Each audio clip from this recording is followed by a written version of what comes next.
Keshod police station ખાતે traffic સમસ્યા મુદ્દે વ્યાપારીઓ અને અગ્રણીઓની એક મહત્વપૂર્ણ મીટિંગ યોજાઈ.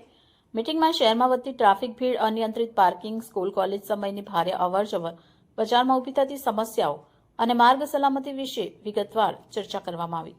અધિકારીઓએ શહેરની વ્યસ્ત જગ્યાઓમાં ટ્રાફિક નિયંત્રણ મજબૂત કરવા, પાર્કિંગ ઝોન સ્પષ્ટ કરવા અને જરૂરી જગ્યાએ ટ્રાફિક સ્ટાફ વધારવા જેવા સૂચનો પર ખાસ ભાર મૂક્યો.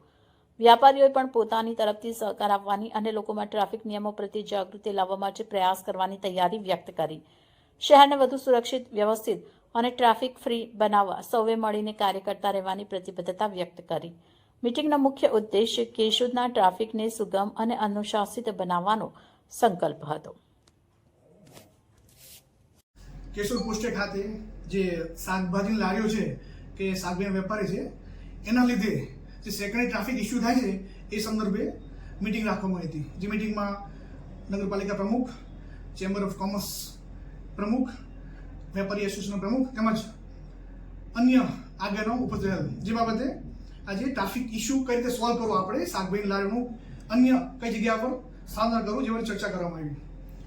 હવે આવતીકાલથી મારી એક અપીલ બી છે કેશોદ જનતાને અને વેપારીઓને કે સવારે 9 થી રાતના 9 સુધી કોઈ પણ હેવી વ્હીકલ જે એમની દુકાનમાં માલ સામાન મંગાવે છે એ એલાઉ ન કરે.